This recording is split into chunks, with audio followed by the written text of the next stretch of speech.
All right, everyone. Thank you so much for coming. I really appreciate it. We had a few more people sign up, but as is often the case, sometimes people sign up and can't make it. So let's just give it a couple of minutes, and then we'll just go ahead and start.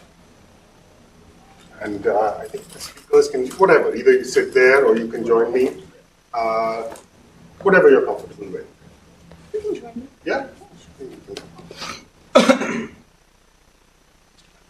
Please.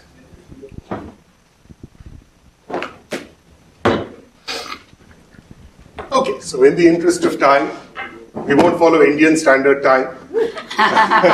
Let's just go ahead and start. So thank you very much for coming here. I know for students who are here, thank you. For members of the community, for the speakers, shout out to my colleagues in campus safety. Really appreciate it. Media services, the Center for the Study of Organized Hate, which I do some work with, and the Department of Communication, as well as the Office for Campus Climate and Belonging at Santa Clara University, right? That used to be called the Office of Diversity, Equity and Inclusion, but strategically we changed our name, which is a sign of the times. All right, everyone can hear me, right? I don't think I need the mic, just sort of years of being teaching and speaking. So, as the title of the conversation today says, this is a conversation about democracy in the Indian diaspora, hopes and challenges. And just to give you a little bit of context, this conversation emerged out of a project that I worked on with the Center for the Study of Organized Hate, which is a nonprofit based in DC that looks at organized hate. But the scope of today's conversation actually is related to this project, but it goes beyond that. And the project is a project called Umeed, which in many Indian languages means hope. I can just, there we go.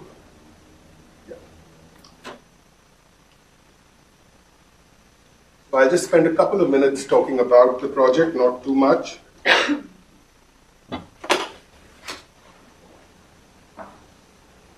So the idea behind the project really was to look at the landscape of democracy among global diasporic Indian communities or Indian origin communities, including the Indian American community, to get a sense of how they saw democratic values and practices in the Indian diaspora, in America, in the UK, in Europe, but also back in India, what challenges they saw, what hopes they had. And the larger political context for this is, the fact that since the last 12 years as such, democracy among Indian as well as Indian diasporic communities has really taken a bit of a battering. There have been attacks on minorities, an evisceration of minority rights. Institutions have, been attacked and have their legitimacy has been and efficacy has been compromised, and much of this has been accentuated really by the ugliness we see on social media. In fact, as I speak, there is some massive trolling of a Norwegian journalist going on right now, and to the point where her Instagram and Meta accounts were shut because of an orchestrated campaign really by the Indian government as such. So the idea was to talk to a large number of people, which we did. We spoke to over 80 people, and we put everything up, the findings of this project, which is ongoing, on this website, which officially we launched today. We did a soft launch. It's called Umeed, an inclusive speech and democracy project. And this has three components. One is stories that inspire, where people of Indian origin in the diaspora speak about their experiences as friends, as partners, as students, as acquaintances, as co-workers of someone from another background. They also speak about, in many cases, their experiences of growing up within India that was, secular, pluralistic, not perfect, but that was a sort of reality. It wasn't just a kind of imagined fantasy, as some narratives about India will make you out to have. The second project, the second component, is a very comprehensive counter hate speech manual, and we studied about 25 hate speech manuals, and I'm very proud to say that this is the most comprehensive counter speech manual to fight hate speech. It's India and South Asia centered, but it's applicable beyond that. It could be something that ordinary, everyday users could use. It could be something that nonprofits could use. It could be something that I think tech companies could use as well. And the third is a general set of resources that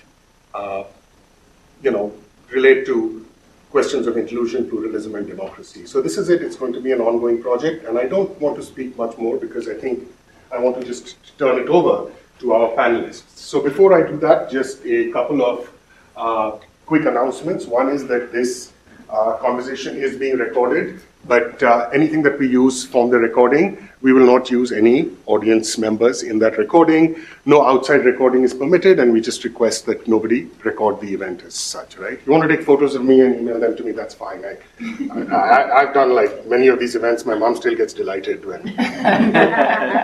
Or my mom, there's Shah Rukh Khan, and then there are her two boys. You know? That's it. All right. So we have an amazing panel, and I'm very privileged and proud to call many of them, all of them actually, sort of friends. They've all contributed to this project. Many of you in the audience have contributed to the project as well.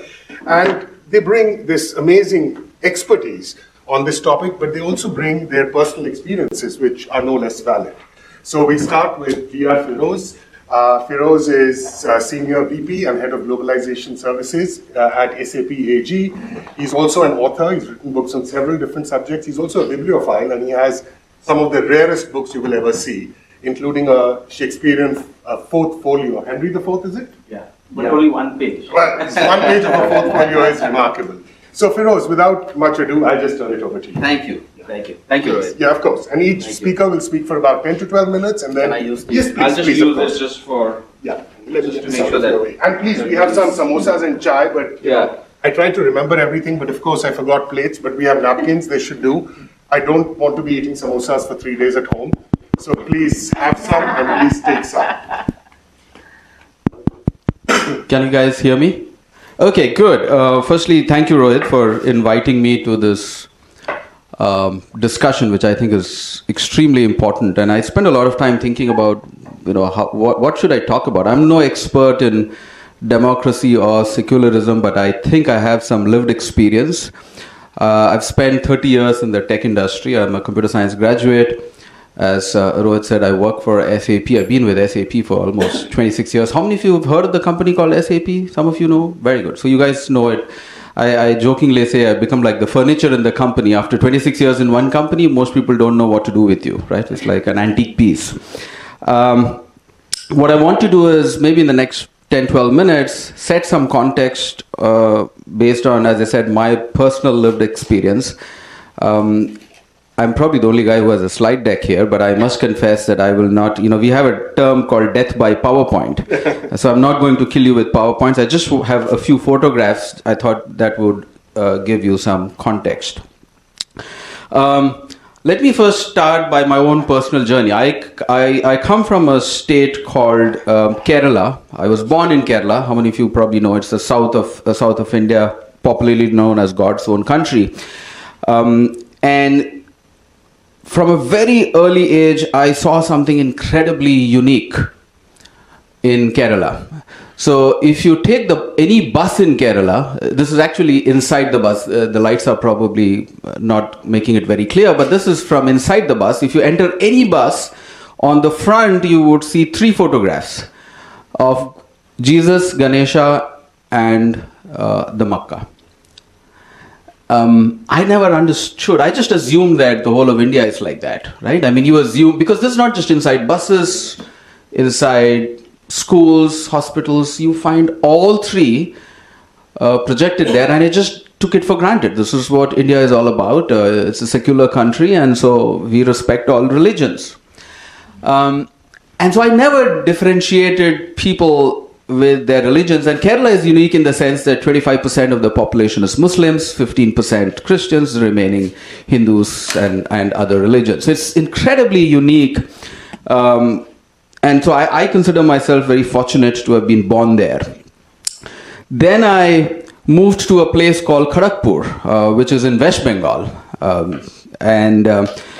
from my house, I could literally see the IIT campus. Kharagpur was famous for its long railway station and the IIT campus. These were the 2 things it was famous for. I grew up in a small colony of around 15 families. The landowner was Jain, and I think there were 15 different religions that coexisted in that, right from an Anglo-Indian to Muslims to Christians to Buddhists to Jains. And again, I just assumed that's how India was. And it was fascinating. We all came from a very middle-class family, But out of that 15 families, I think 5 of them had people who went to IIT. So education was really a core that I grew up with. Then something interesting happened. I went to college, to a place called Regional Engineering College, in a place called Warangal. And this was the first REC in the country. The foundation stone was laid by Jawaharlal Nehru in 1952.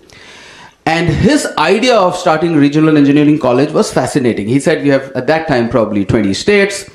And he said every state should have one regional engineering college. But he said one thing has to be mandated is that 50% of the students should be from inside the state, 50% from outside the state, and every state was distributed seats based on the population. So UP had highest number of seats and Goa had probably 1 seat. What was fascinating is these are the people all from my same wing. Literally, we were in the same hostel, same wing, and when I look at them, and I'm like amazed at the fact that we all look so similar, but so dissimilar in the sense that we came from probably 15 different states in this photograph. This is, and you had my best friend was a Punjabi and another one was a Christian, but this was normal for all of us. What was very interesting is the following. My 2 best friends are in this photograph. The guy on the left his name is Iqbal Singh Pal. You'll get confused with his name itself. Is he a Punjabi? Is he a Muslim? Is he a Hindu? His name was Iqbal Singh Pal. He's actually from Jalandhar in Punjab. The guy on the right, his name is Chiku Chavda from Christian. I am a Muslim from Kerala.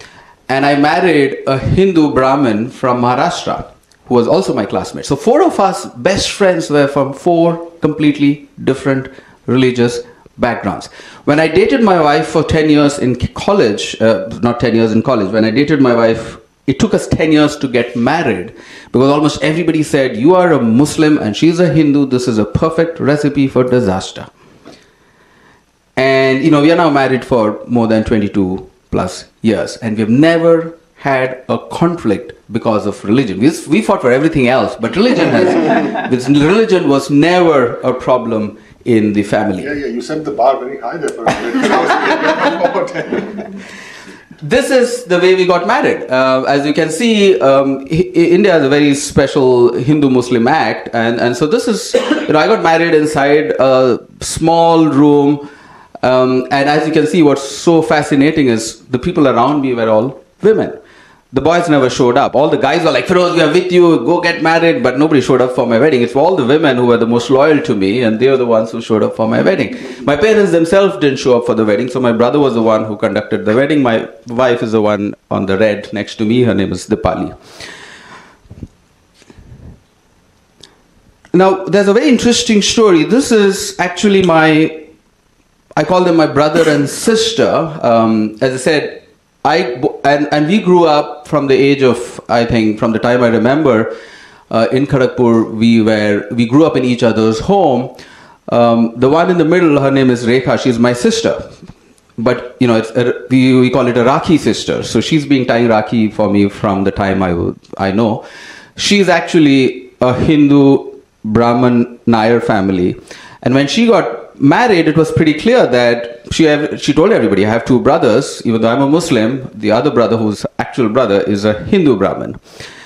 And the condition was we have to wear the same dress, including our specs. We had to literally buy new specs because she said, you are both my brother. That's how we lived and grew up together. In a really, when I tell people I have a sister, they're like, which sister? Where was she born? Most people just don't get the context of, what deep relationships meant. Let me go to the next one. For some reason, I think it got stuck.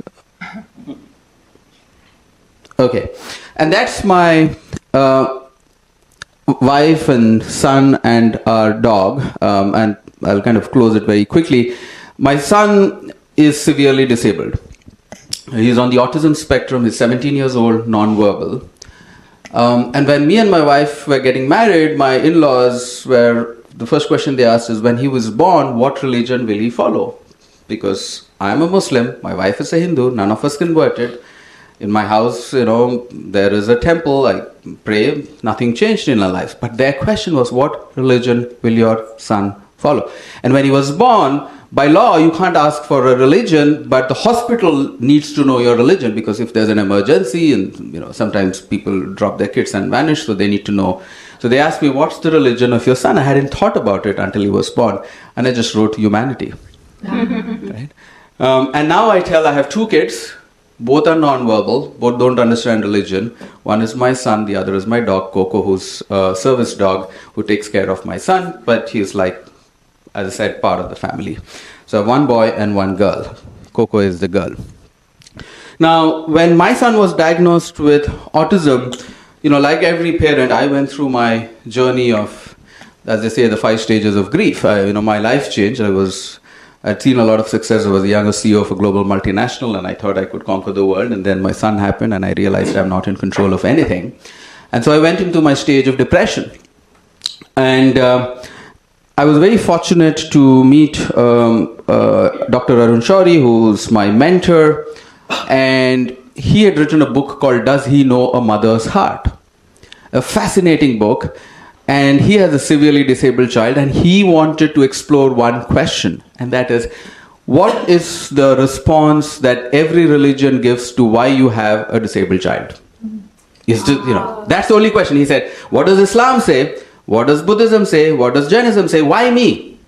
Why did I have a severely disabled child? My life has completely changed. Is it a lottery, or is it a throw of dice? What is it? Why me? And every person will go through that journey. Like, why me? I went through that journey, and so he spent many years researching that topic, and his insight was very profound. And he said, Firoz, if you look at every religion, and especially if you look at Hinduism, for example, it uses the theory of karma to say that you have done some sin in your previous world, so this is a form of punishment. And the punishment often sits on the mother and the child. And so in India, disability is seen as a taboo, because nobody wants to accept I did something evil, even if it was in my previous life. So the World Health Organization says 15% of the world's population has some form of disability. In India, that number is 2.2%, because there is a taboo attached to you being disabled. So when people come for census, they don't even tell they have a disabled child at home.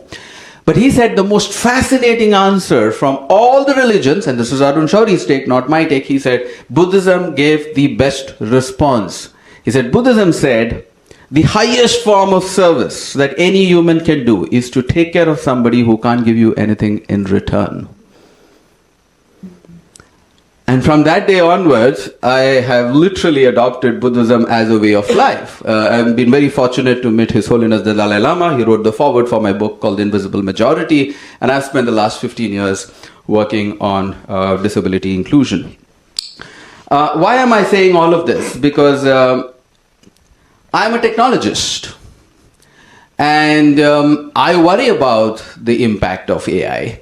I must confess I don't have the answers, but I'm trying to ask the hard questions. Is AI good? Is AI bad? What are the areas we should be careful about? And I must tell you that people, when they ask me, are you an AI optimist or are you an AI pessimist? I say on Mondays, Wednesdays, and Fridays, I'm an optimist.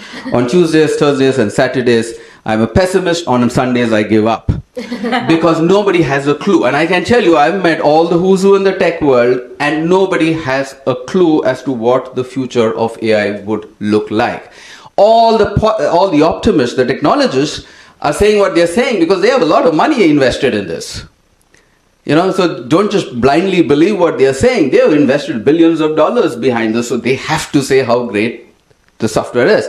I think I want all of you to make an independent judgment. Is this good? Is it not good? I have heard all kind of conversations, but nobody is asking a very fundamental question. What's the impact of AI on topics like secularism? Democracy is at one level, but you can distill it to what is the impact of AI on secularism? I grew up in a secular country. I think I have forgotten what that looks like because I never even asked anybody what religion. I didn't even know. I would, my wife used to tell me, I would have never married you if I knew you were a Muslim. Because, people would make so many things out of it. So it was an unsaid thing and it didn't matter. But today, I think your religion kind of walks ahead of you. The first thing I want to tell you is we live in an age of data theology. The important thing about AI to understand is that AI is probabilistic. This is the first thing everybody has to understand. It looks at, it gives you a suggestion based on probability, which means it is based on the maximum occurrence of a certain word, sentence, and so on. It's just probabilistic in nature. So it's extremely majoritarianism. It is not telling you the truth, it's telling you the point of view of the majority. That's what AI does. Incredibly dangerous in a secular country. Right? That's the first thing that everybody has to understand. The second thing is the fact that, you know, secularism endures because it protects the complexity of being human in a world that is obsessed with patterns. We are only looking at patterns. AI is all pattern recognition. It's impossible to measure patterns when it comes to human beings. In fact, it's wrong to measure patterns when it comes to human beings because there are a lot of nuances there. My whole premise is the following: that AI is fundamentally anti-secular by design.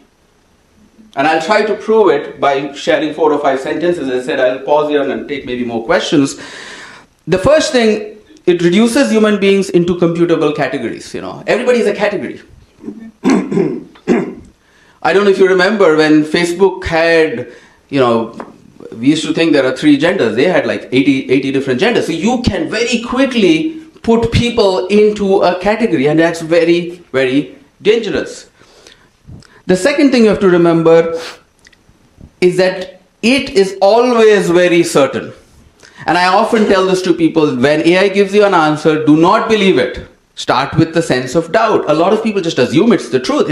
It's like social media, but on steroids. Every answer you assume is true. The answer is a majority's point of view. It is not the truth. Okay? So it prefers certainty over ambiguity. And it will always optimize for dominant patterns.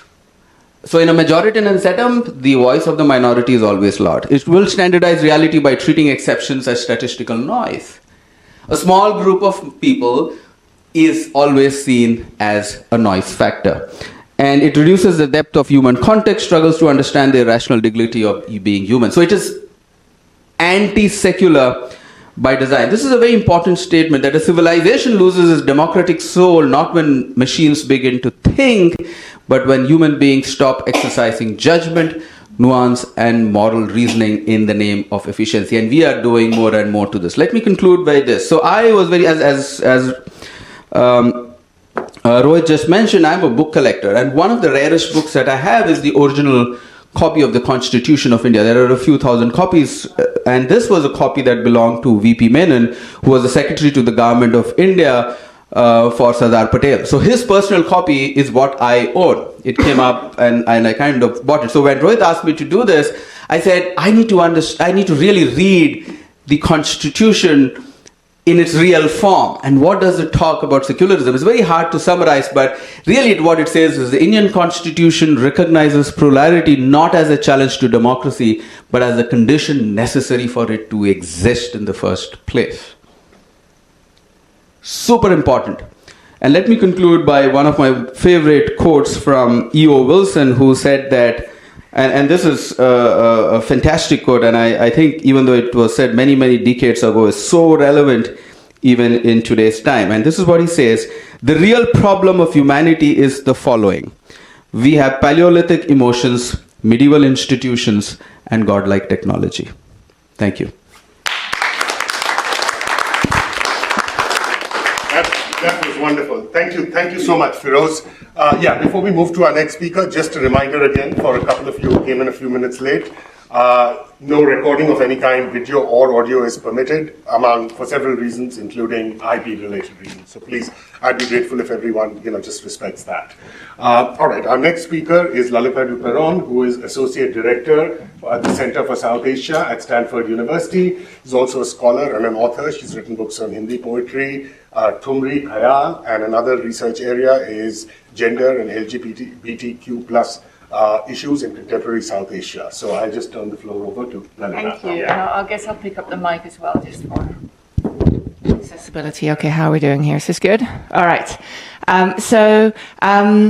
I would like to start, thank you all for being here, and I would like to start by acknowledging that we are on the unceded lands of the Muwekma Ohlone tribe.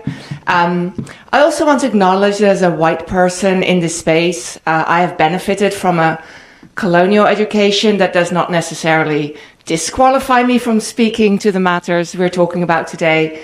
But I do feel that it needs to be called out. I know some of you are very curious how I got my name. I'll just address that head on because then we can get that out of the way. I got my name when I moved to a very profound Indian community called Sunnyvale. Just kidding. It's a long story and it doesn't matter, but I was given my name in India many, many years ago. I have my PhD in South Asian Studies from the University of London, from a college called the School of Oriental and African Studies. In the early 20th century, it was started as the School of Oriental Studies, and it was a place where civil servants from Britain were trained to become administrators in India. And so I really am the direct beneficiary of a colonial educational system. Anecdote, the college now uses the acronym SOAS for the School of Oriental and African Studies, as it really wants to get away from its colonial roots. But people always ask, what does that stand for? And so it's not as easy as they would like, nor do I think it should be. These histories are important. So I've been at the Center for South Asia at Stanford for almost 7 years. Before that, I held the same position at the University of Wisconsin-Madison. And Stanford, because of its location in the Bay Area and its proximity to Silicon Valley, with its high numbers of South Asian diaspora, gives us a particular window into diasporic life. And I want to address two ways that I have been challenged to think about democracy in the context of South Asia in the last 6 years. One was when we at the Center were advisors of sorts to various stakeholders in the endeavor to have SB 403 passed through the legal system of California.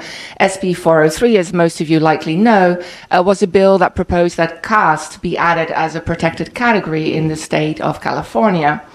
After much advocacy from various groups, the bill, quite amazingly, was passed through Congress and the Senate in California and was then subsequently vetoed by Governor Gavin Newsom. In spite of the fact that one day I and some other supporters of the bill traveled to Sacramento to advise the governor's office on the importance of this legislation. Being part of a network that provided context and education around SB 403 revealed the kind of sensibilities that the Indian diaspora here in particular has around the topic of caste. We know that the vast majority of the Indian diaspora in Silicon Valley is from the Brahmin community, with other Savarna groups also represented, and only very small numbers from the kind of umbrella term DBA, Dalit Bahujan Adivasi. This leads to the interesting situation that people feel that caste really is not something that needs to be discussed, while either ignoring or actually unaware of the fact that this is because the dominant caste group is so overrepresented. While I'm always a little bit reluctant to draw easy parallels between one thing in India and another thing in the West, I have been told by Dalit activists that comparing caste to race is not an unhelpful starting point. This parallel was not started, but certainly popularized recently by Isabel Wilkerson and her book on caste, and then the movie based on that book, Origin, by Ava DuVernay. If we accept that even though it's a somewhat flawed parallel, it's useful in this context to compare caste to race, then I think as a white person, I can also speak to the idea that race is irrelevant if you're in the most privileged layer of it. Similarly, the dominant caste community in Silicon Valley does not feel that caste needs to be discussed because it doesn't affect them in the way that it affects people who are marginalized. One additional note here, I find the term marginalized actually problematic in that the numbers don't add up. White supremacy in the United States and elsewhere is bolstered, I don't know if that's the right word, by the numbers.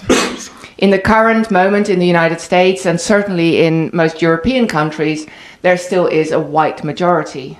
Whereas in India, even if we take all the dominant caste groups together, it's a tiny number of people that my colleagues at Stanford estimate at about 15% overall. There's no recent census, but this is based on the most recent census we have out of Bihar. So about 15% dominant caste groups, then maybe 13, 14% Muslim, and then there's of course a percentage of Christian, Jain, Sikh, Buddhist, and other religions. But the vast majority of people in India belong to that Dalit, Bahujan, Adivasi community. And so the word marginalized is already problematic because it suggests a numerical marginalization, which is clearly not appropriate when we're talking about caste.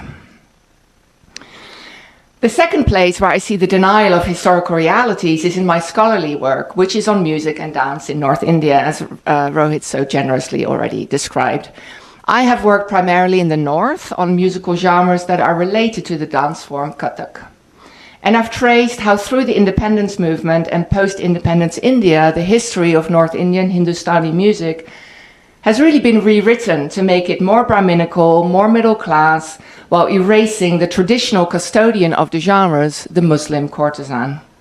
And scholars who work on the South have evidence that there is significant overlap between these processes of nationalization, Hinduization, bourgeoisization, making it middle class, to make these genres that were related to the court, the salon, the temple, that involved unmarried women performing, into something that was palatable to this newly emerging middle class in post-independence India. Here in the Bay Area, we see this so much with the focus on Bharatanatyam and Carnatic music as being very important for cultural and ritual education of all children, but it's typically focused on young women. And it's kind of a link to home, and it's very much focused on traditional Indian values and ideas around that. Oftentimes, students are trained in these traditions to believe that they are Brahminical, they are classical, they are pure. They go back hundreds, if not thousands of years. And there's a continuity of tradition as we learn these art forms in the diaspora. And then when they come to university and maybe learn that, well, actually that is not the historical reality, it's very challenging for them. I've learned over the years to be very careful how I address this, because the belief system is that learning these art forms is a part of our holding on to our Brahminical heritage. And of course, there's nothing wrong with keeping tradition and heritage alive. But the framing of especially Bharatanatyam as this incredibly respectable Brahminical tradition is just not backed up by the historical research that many of my colleagues have done and continue to do. For many of my Stanford students, it is hard to hear, but some respond by diving into research and writing independent study projects, creating blogs, talking to their dance teachers with a greater or lesser measure of success, and really begin to inform themselves, which of course is the point of being at a university. It's a place of learning about the world, and also it's the place of learning about yourself and your place in the world. But other students, I would say more students, are more resistant and struggle with being challenged in that way. And so the question then is, how can we dismantle systems of oppression when there is so much ahistorical education and people are so reluctant to unlearn what they were taught? I'll leave it here, but I'll be happy to explore that question more in the Q&A. Jay Beam, and thank you. Thank you so much, Lalita. And, you know, we are in this moment where we are fighting a tsunami of political management of memory on the one hand, and an obsession with purity everywhere. So this call and the importance of polyphonic impurity for democracy, I think your presentation really brought that out very powerfully among many things. All right, thank you very much. And our final speaker is Gagandeep Singh. Gagandeep is an investigative journalist. He's a former engineer.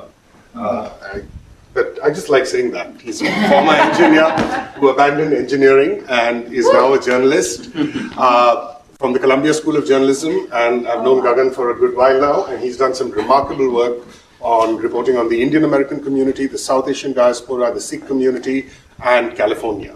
So Gagandeep, over to you. Hi. Good evening. It is on. Oh, I think just... I gave it to you when it was on, so maybe you turned off. Yeah, I think that should be fine. Good evening. Yes. Yeah, a little louder. Yeah.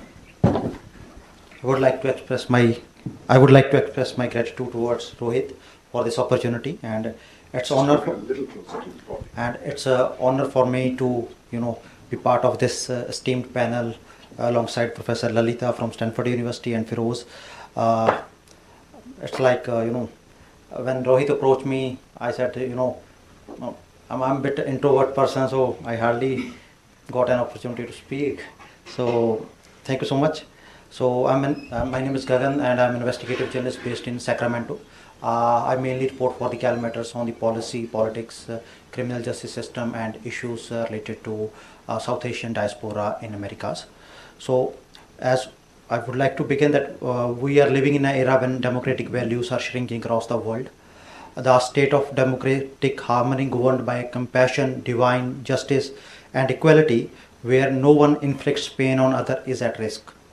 So I have been closely covering Indian diaspora in Americas from last couple of years during my stint at Missouri School of Journalism, then at Columbia Journalism School, and now in Sacramento, working for various news outlets. In May 2025, when I graduated from Columbia University with a master's in politics and global affair, I went to graduation lunch with my tutor Mimi Barker at a Museum of Modern Arts in the heart of the city of New York. After lunch, Ms. Barker generously gave me some gift, including a booklet of the Constitution of the United States. It includes a photo of Judge Dilip Singh Sondh, who was a first Indian Punjabi Sikh congressman in the United States. It was a surprise to me, as I had never heard this important fact. At that point, I realized the achievement and struggles of the Indian diaspora in the history of the United States. As we are aware that nearly 5 million people from Indian diaspora resides in the United States with a remarkable history of over 125 years, and Indian diaspora has played a great role from in the modern America, from technology to, I would say, the trucking industry. The Ghadar movement was in earlier 20th century international political movement led by Punjabi Sikhs, Hindus, Muslims, other communities against the British Empire in India, and they also ran newspapers.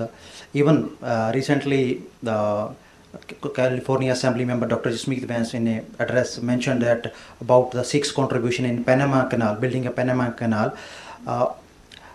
As we are aware that Indian diaspora faced many challenges when they were declared ineligible for the citizenship way back in 1920s, and then they lobbied against that and finally got their rights. It's a picture of history. Now the current situation is a bit different. I would further like to mention that I saw from last couple of years during my experiences some individual communities rallying behind one another during a challenging time. But overall, there has been a significant divide in the diaspora. I think that's a travesty. First, there has been a lack of major national level organization that can raise the voice of Indian diaspora, regardless of their political and religious views, I would say. And on other side, we have seen the alliance of some Sikh organizations alongside with other organizations like Hindus for Human Rights, Muslim organization, working simultaneously. In the past, couple of times, since Lalita ji also mentioned, about one bill, that there has been a tendency to oppose each other. I would like to quote two examples where we have seen that two major Indian American groups got split over two bills. One is, as Professor Lalita explained very well, about the California caste bill. Another one is which was vetoed by Gavin Newsom last year, about the anti-intimidation bill. Like there were many, if anyone, I would say that if anyone has a concern about any bills, that should be addressed. But opposition just merely on the basis of tendency, that I think that would lead to the wastage of resources to block this bill, and they hardly yield any result by blocking that bills as of now. Then I would say there another challenge which Indian diaspora is facing in current era is immigration challenges. And the policies of the federal government. As we know, the H-1B visa program was a major target, although there was a abuse of these visas with several documented cases. But sticker now, many genuine people from all communities, I would say, are suffering as a result. And at same time, I would like to give an example of 20,000 Indian origin truckers who lost their driving license in past 6 months due to the federal policies, and their life has suffered a lot. So, because some Sikh advocacy groups and some their aligned groups approach the court, but they hardly get any favorable verdict as of now, which can give a relief to those truckers who lost their livelihood. Now, from earning, I would say, to $8,000 to $9,000, they have been merely at $2,000 and $3,000, and they don't know how to, survive on feed their families. And again, I would say these truckers are not only for the Sikhs, but also Hindus from Haryana or North Indian parts. But we never saw any collective efforts from all the Indian American groups or even the politicians of Indian origin against these actions or these steps. Interestingly, the Indian diaspora overwhelmingly supported the Republicans and President Donald J. Trump during the last elections, including Hindus and Sikhs, and mostly the supporters of H-1B visa and as well as truckers. So another aspect which has been affecting the Indian diaspora in the Americas is the political polarization and nationalism. Not nationalism, I would say hyper-nationalism, especially because of the domestic issues. That has, created a line between the communities in the United States. Even I saw that in Canada also during my reporting experiences from last 2 years. Although it has not impacted to the grassroots level, but there were attempts to create a sharp divide between, I would say, mainly the Hindu and Sikh communities. Just because of the domestic issues, and there have been hardly any they have been not letting any space for a constructive dialogue with under the this rise of polarization and nationalism. Furthermore, I would like to I never saw any bridge between Indian diaspora groups that have been working or that have been working here in the United States, and especially in the period when we are facing huge challenges, and not even at the they have any consensus on the minimum programs. Furthermore, I would like to speak about a little bit about the misinformation and xenophobia faced by the Indian diaspora in America. In last year August, a Sikh trucker made a wrong turn, resulting in 3 innocent lives in Florida lost their lives. No, from the community or no one has defended that driver against that alleged violation. Yet many become a scapegoat, losing their license, having their livelihoods affected, and how the right-wing portrayed media immigrant drivers as killers on the American roads, and there was a wave of anti-immigrant news to paint all the drivers in a bad light. Following that incident, there has been sharp backlash against Sikhs on the social media. When I reported about the Sikh truckers or how they have been affected in January for Cal Matters, on the Facebook page of Cal Matters, there was nearly, I would say, 6,000 to 7,000 anti-immigrant comments were made by the supremacists, and even it has impacting the psychological. It has a psychological impact on the members of Indian diaspora. Like many Sikh trucker drivers removed iconography from their trucks and other markers of the identity, such as signs. Now you hardly found any signs on the Highway 99. Domestic political issues are significantly curbing the democracy in diaspora communities. I would say that, as we know, that everyone has a right to independent political views in the democracy, but there has been an attempt to impose views across the diaspora communities, and opponents to those views has been labeled as traitor or terrorist. These I think that is hampering the future, I would say, of the Indian diaspora groups. Importantly, now another challenge is being faced by the diaspora communities in the Central Valley, which I reported recently for Cal Matters, and it also appeared in San Francisco Chronicle and LA Times, that how the Indian diaspora community, including Sikhs and Hindus, feel threatened due to the domestic problems of Indian gangs, how they have been terrorizing the community in the Central Valley, and they have been extorting extortion up to thousands of dollars from the members of Indian origin community, and they feel threatened to go India just because of these gangs. In conclusion, I would say that Indian diaspora groups should work on the building bridges between the inter-community groups, where they have some consensus on at least minimum program instead of tendency to oppose each other's groups' efforts, because it impacts overall diaspora in one way or another. Domestic political alignment should not hamper the issues of Indian diaspora in America. And the irony is that the Ghadar movement succeeded because it transcended religion and region in pursuit of common goals. The question today is whether the Indian diaspora can find that common goal again, not in a foreign struggle, but in defending its own right here in America. Thank you so much, Gagandeep, for that astonishingly rich and granular, detailed portrayal of the challenges regarding democracy that the Indian diasporic community in the US, North America, and more broadly faces. I think one of the ironies is that, even as the community as a whole is on the receiving end of anti-democratic sentiment, you find the same anti-democratic sentiments among segments of the community aimed at each other. And I worked with the Center for the Study of Organized Hate on a report on anti-Indian racism. And one of the most heartbreaking things there was to see Indians and South Asians of different ethnicities or religious background or nationalities actually use the most racist kind of terms for each other, Pajit and Sar and this and that. And these were the same terms that white supremacists and white nationalists were using.